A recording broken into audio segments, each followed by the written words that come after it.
Okay, so I'm going to start off by saying that what my client wanted was to build muscle and reduce fat. So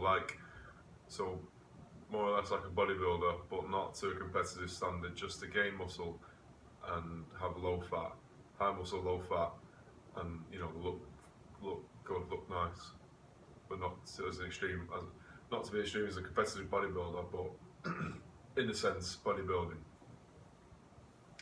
So start off by saying what I've done in the session. Start with a pulse raiser to just get the heart going a bit, get the muscles loosen up, get some blood going to them, start to feed the muscles with blood, oxygen, whatever. This then with more blood in the muscle, should I say. This then helps the muscle be better prepared for exercise, for the session ahead. Next, I've done some stretching, I've done some dynamic stretching and some P&F stretching. I've done hamstring stretching because, the dynamic stretch I've done was stretch the quadricep and the hamstrings. When you're doing a chest exercise like the bench press, the correct technique would to have some tension in your legs, and this tension is more or less in your quads. So to have the quads loosened would be better for the rest of the session, because we're doing the correct technique to be really tight doing a bench press, so it's best to have them loosened during stretching. I then moved on to the bench press. I shown the client the correct technique before telling them to do so. I told them to move their shoulders backwards. Keep that back arched. As this way, the chest is actually being engaged. Most people that you see in the gym doing a bench press will just lie down on the bench and then just press the bar. What they don't know is that when they do that, their shoulders are then coming forward. When they do that, it's their anterior deltoid that's actually moving the weight. When you pull your shoulders back and press, it's your pec muscles that are pushing the weight. So that's the first thing, and one of the most important things I had to tell the client, just not to do one of the most common mistakes that you see every day in the gym. Then I told them to warm up with the bar, just the bar. That's really practicing the technique. Told them to come down just below the chest, just below the nipples, and back up.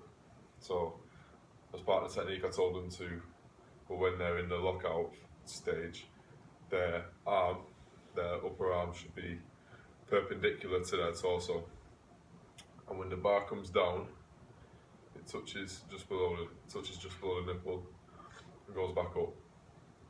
So, like I said before, it's if the bar was to come here, like here on the chest, it'd be again using a lot of the anterior deltoid, which is not the target muscle, it's the pec I'm trying to target.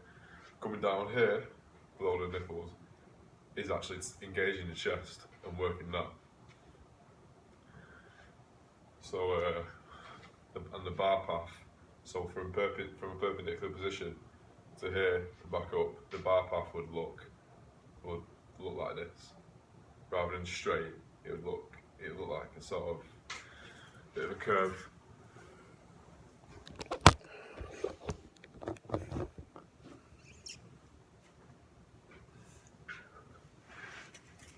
So I told them to warm up with the bar, get that technique properly, get that technique correct, and I've checked it. I said, yeah, that's perfect, that's okay, that's fine. Then put more weight on the bar. Started with 10 kilo either side, which will be 40 kilo with the bar, because the bar weighs 20 kilos. 40 kilos, I said do 10. I think it was either 10 to 15 reps. Which is done. I told him to go down slower than they come up. I told him to go down slower than the wood coming up. So the eccentric phase is slower than the concentric phase. So you can go up at whatever speed you want, but you have to go down slower. So whether you go up in 1 second, you must come down in 3 seconds. Or say if you go up, it takes you 3 seconds to lift the bar up, you must come down. You must take 5 or 6 seconds to come down.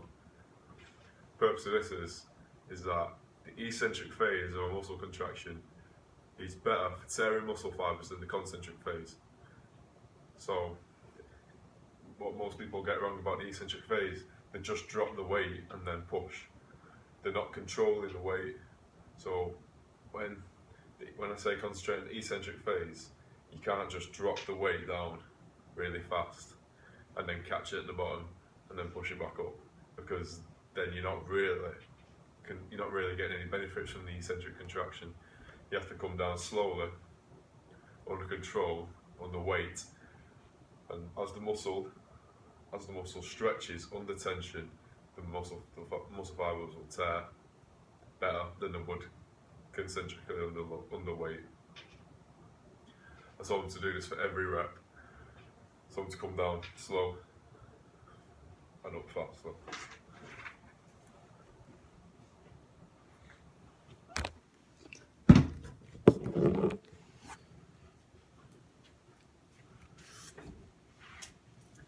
So we told him to complete that set, and then next I moved him up to and I put another 10 on either side, I believe. So that would have made the bar 60 kilos. So I was doing 10 reps, 10 to 12 reps. Keeping that technique, keeping that same control going down, keeping the same technique, shoulders back, all the way down to the chest, and back up. And this would really challenge the muscle more. Keeping the correct technique under a heavier load would challenge the muscle more. When the muscle is challenged more, it takes more damage. The more damage it takes, to an extent, the more results you'll get, the better it will grow, the better it will repair itself from that. So it's declined on 60 kilos, set 60 kilos, and then I moved them up to 70 kilos. And some to do 5 reps. So with the client being classed as a child shouldn't go up to maximal weight. They shouldn't hit their 1 rep max. They shouldn't hit 100% of what they can lift. Always be below it. So with the client doing 5 reps at 70, that was not their maximal. So I was okay to do that with them. So I told them to do 5 reps, which I done. And what I done there, I got the heaviest set done in the early stages of the workout, because with being in the early stages of the workout pretty much just started. The client's energy levels would be at their best, and strength obviously requires a lot of energy. Strength requires more energy. Going for high weight in low reps requires more energy than going for high reps. So he could have done the strength at the end when his energy was low, but the problem with that is, even if he could have lifted the weight, his technique would have been sloppy, would have been poor. So we wouldn't have got the benefits that I'm looking for him to get. So I told him to do it at the start. His energy's at his best. You can do the heavy reps with a good technique, and that is where it will truly benefit. So I got out of the way, got those 5 reps out of the way, heavy reps. And then I told him to drop the weight. Drop the weight down to 60. And then I done the final set on the bench press, which was a drop set. A drop set is pretty much just, you go for a certain number of reps, or you go for as many reps as possible at a certain weight. As soon as you hit that number of reps, or as soon as you hit failure, the weight drops, no rest, little to no rest. Drop the weight and then do as many reps as possible, or hit another number of reps again. So you could do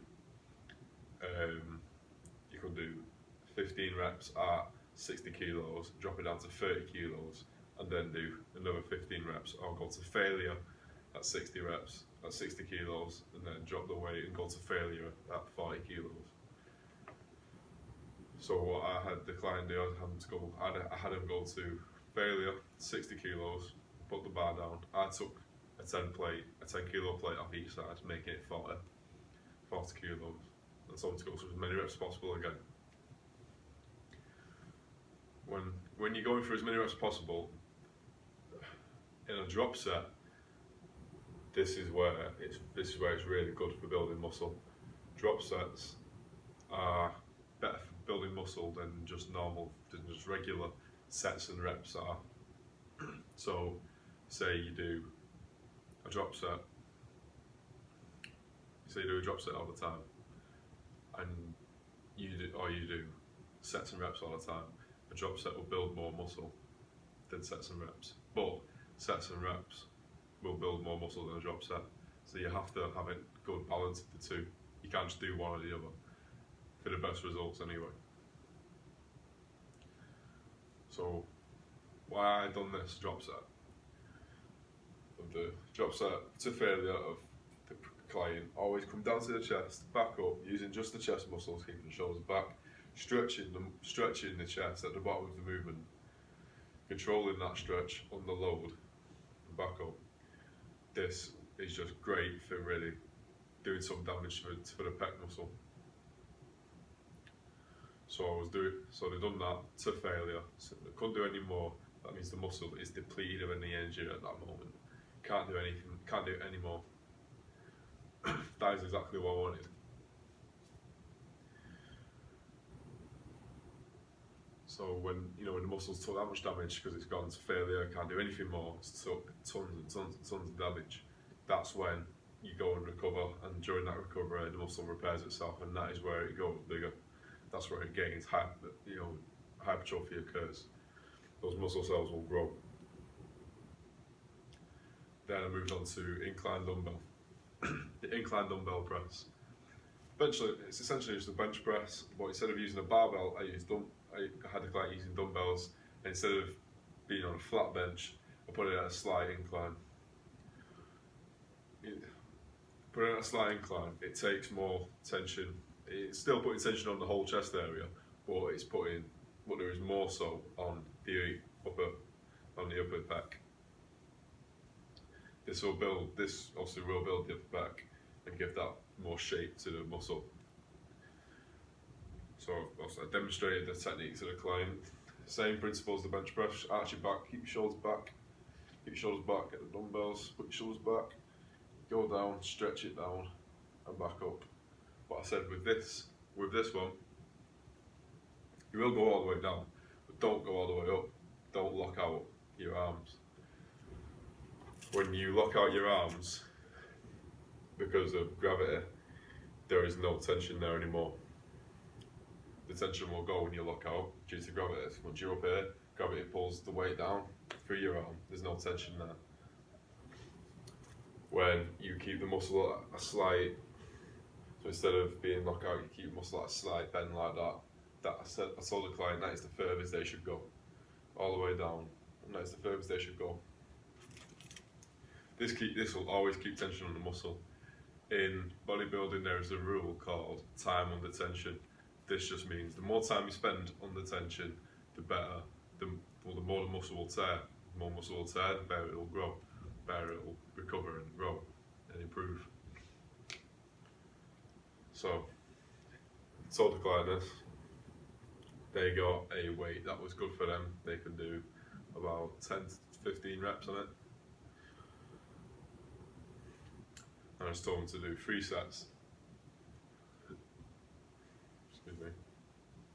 Done the first set, fine. I believe it was 12 or 15 reps I got.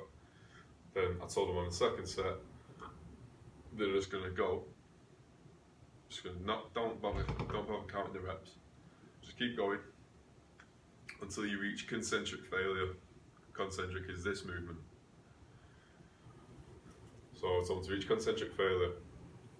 I said, I'll be behind you, spotting you until you reach concentric failure. When that happens, I will then assist the client at concentric failure. I'll assist them in the concentric phase since they can't do it themselves, and I want them to focus on the eccentric phase. Because like I said before, eccentric is better for tearing the muscle fibres than concentric is. So I said I help them on the concentric phase, you go down yourself. I help you up, you come down yourself. And I done that until they reach eccentric failure. And once they reach eccentric failure, that's it, they're done. I've done that for 2 sets.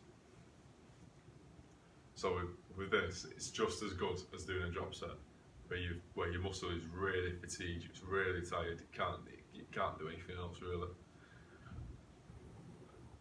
So in terms of rest time, in terms of recovery time between the sets, it was within a minute, no longer than a minute. Ideally, it wants to be around the 30-second time. So say if me and the client were training together as partners, he does his set and I do mine. As soon as I'd finish mine, he starts his set again. So ideally the rest time should be however long it takes someone else to do a set, which isn't very long, like 20 to 30 seconds. And I think this would be an area for improvement for me. I took longer than that. I gave the client much more rest. What I'll do next time is I think I was better off timing put a stopwatch on or something as soon as the client finishes a set. I didn't do that, so I don't know how long the client was resting for, but I knew it wasn't 20 to 30 seconds, it was approaching a minute time, around about a minute, which is too long. I mean, the client's muscles were still fatigued a minute later, but the idea is to keep what's called the pump. You keep that intense on the muscle. The muscle has no break, it's constantly being attacked. That's why the rest time wants to be quite short, really short when you're doing things like bodybuilding or building muscle, doing quite highish reps. So after the incline dumbbell, I moved on to the pec flies. I used a machine for this. Pec flies just essentially having your arms like this or like this. Just doesn't really matter where this part of your arm is, as long as it only matters where this part of your arm is. Yeah, your arm just has to come in like that. So it stretches out the pec and comes in. So your upper arm just moves horizontally this way. I told the client, same principle of this one, same principle of any chest exercise really.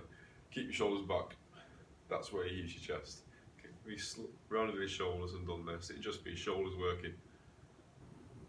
Keep your shoulders back, and this is where your chest is working.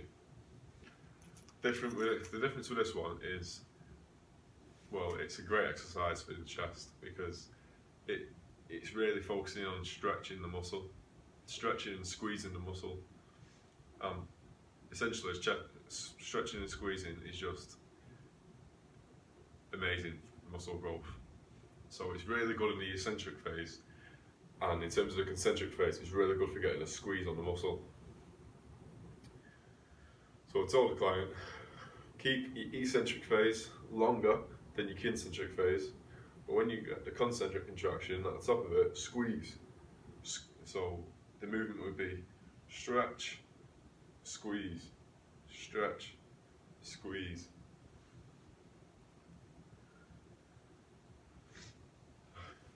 So I had the client do 3 sets again, 2 normal, 2 regular sets. Last set being a drop set. So this exercise is just great for really stretching out and fatiguing the muscle, and then combining that with a drop set, you're just going to get great results. You're going to get the best out of this exercise. So as always, keep the eccentric phase slower than the concentric phase. Squeeze at the top. And I told him to do 10 to 15 reps. I said, as you start to tire out towards the end of your set, you will not be able to get this full range of motion. So I said, don't stop, don't give up as soon as you can't do this. I said, just keep going, even if it's this much, because even if it's this much, your chest is still getting stretched under tension.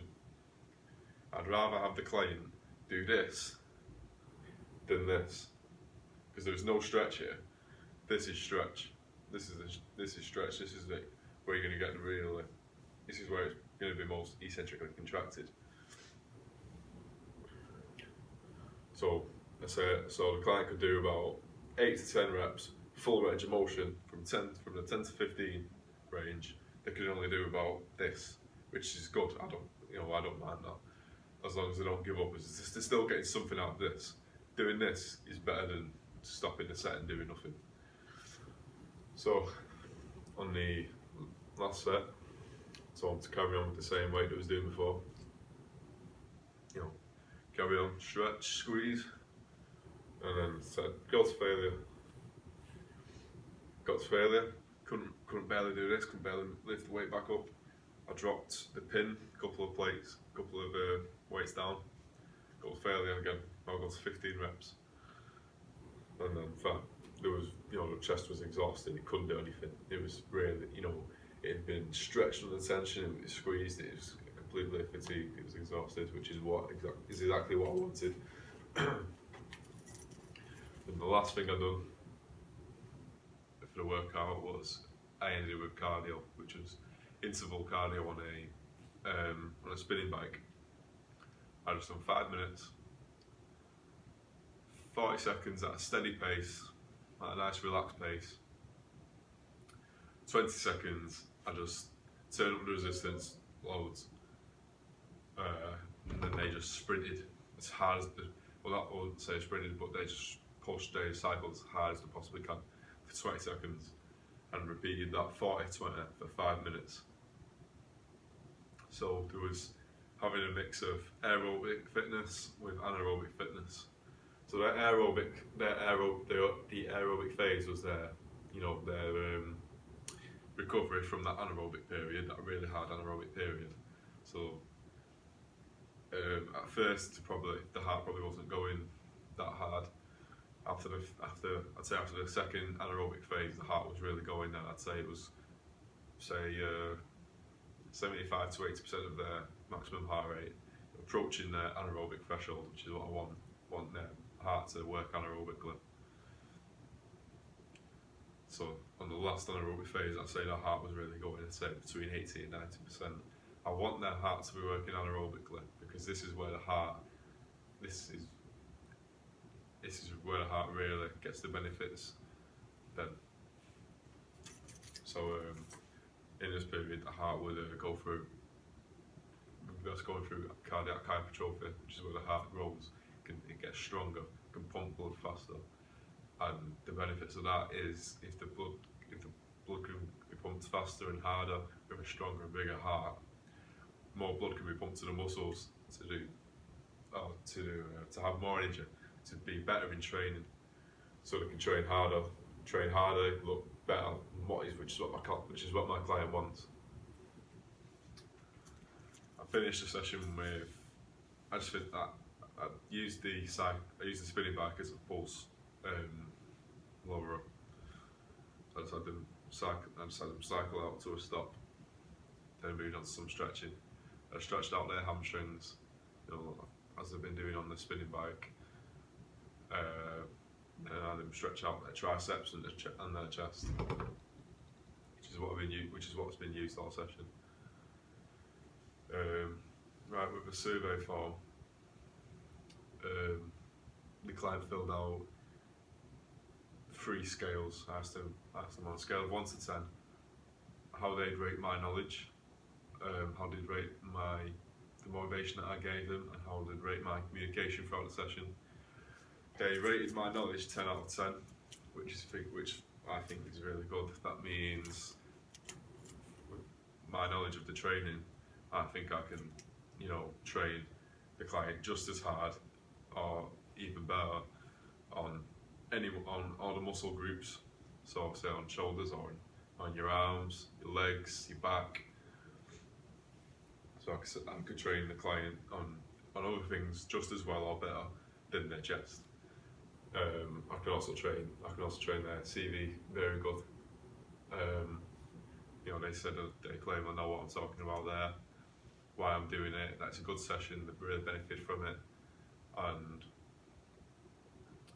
speaking to the client recently after the session, I spoke to them recently, and they said that there was really there was aching. There was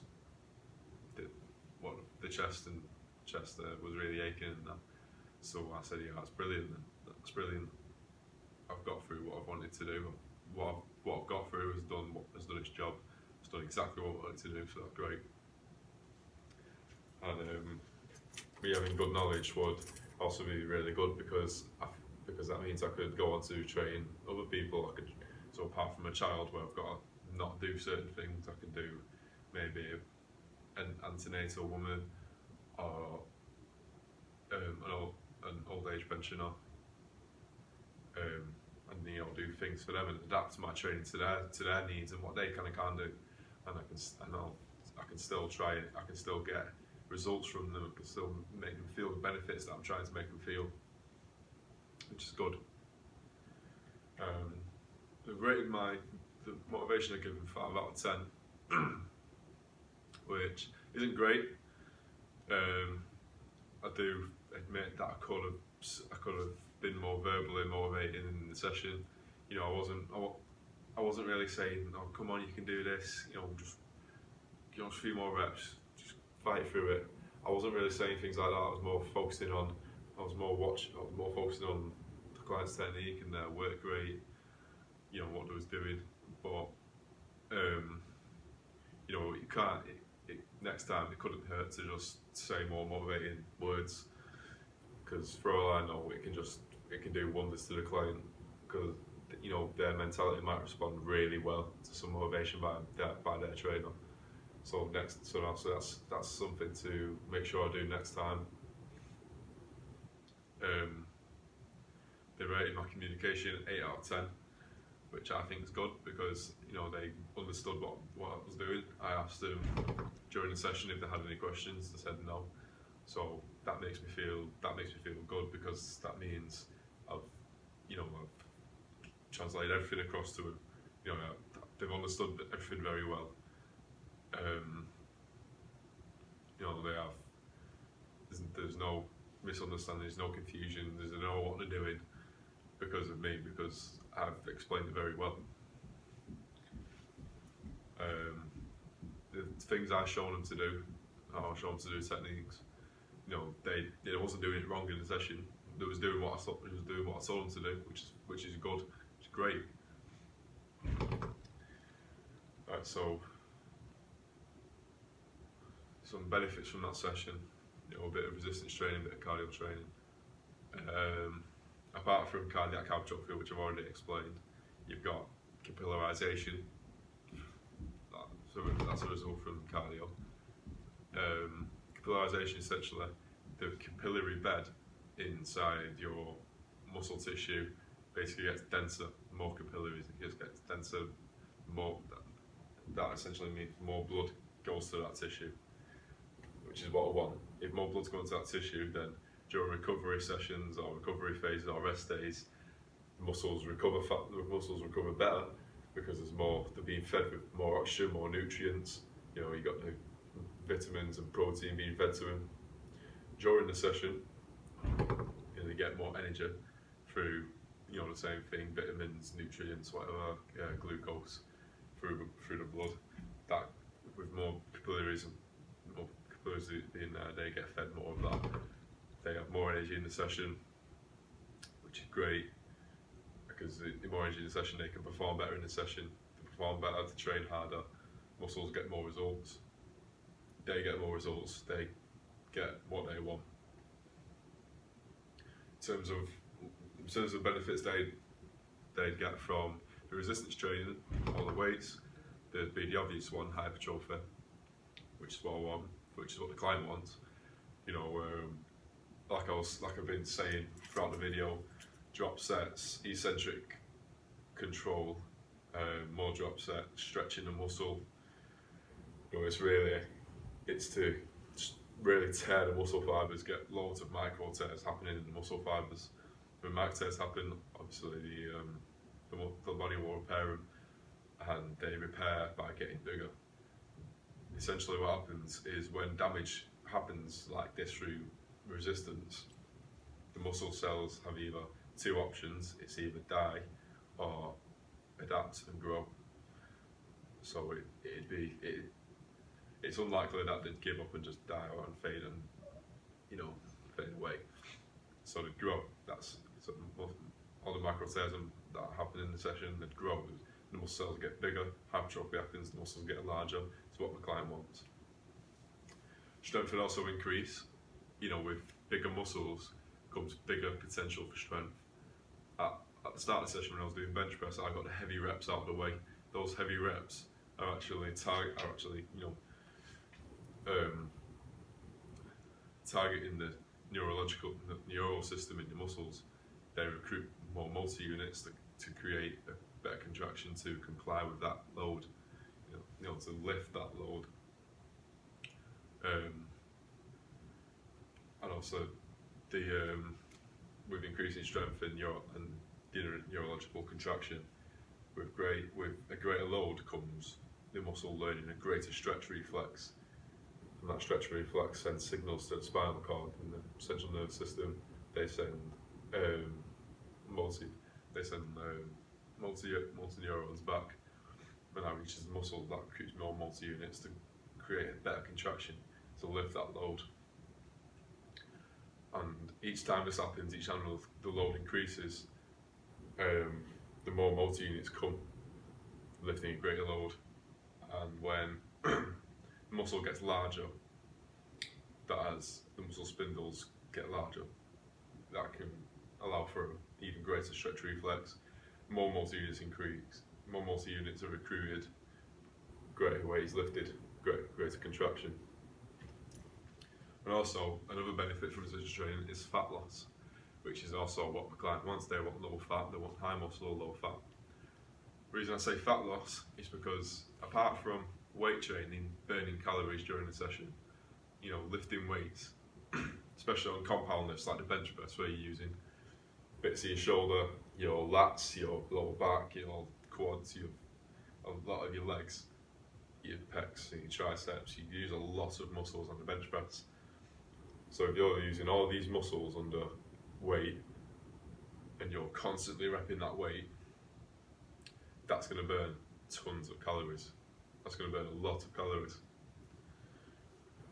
And the reason why I've done the weights first and then I've done the cardio is because basically the body has depleted all its carbs and glucose energy sources, using, trying to lift weights, trying to lift loads for the muscles. Then I've done cardio, and then everyone would go to cardio for their go-to fat loss, and I'm no different. I'm not changing. So, but the difference is I've done cardio after the weights, so all these energy sources from carbs and glucose have been depleted during the weights. So the body goes to its secondary energy source, which is fats, triglycerides. When I'm doing cardio, burning all them calories, those calories are coming from the fat that's stored in the body, and that is where fat loss occurs. So that is what I've done at that time. Also, for fat loss, muscle is metabolic tissue. Fat is not metabolic. So the more muscle you have, the more fat you can burn, because muscle burn such and such calories per hour. I don't know how much it is, but muscle burn calories even when they're not doing anything. So that's why it's better to have greater muscle mass. So it's good to have high muscle mass. Muscle will just, even when you're resting, it'll burn calories. So hypertrophy and fat loss go hand in hand. So I think the areas for my improvement next time is to communicate more with the client, not in terms of showing them their technique or how to do this or whatever, because they understand that perfectly from me. When I say communication, I'm talking about, in terms of motivation, verbal motivation, because for all I know, that might be really really beneficial to the client, but I don't know that because I don't know what's in that goes in their head. But it might be really beneficial to the client, so it can't hurt to do it. It's best off to do it. So that's definitely what I'm going to do next time.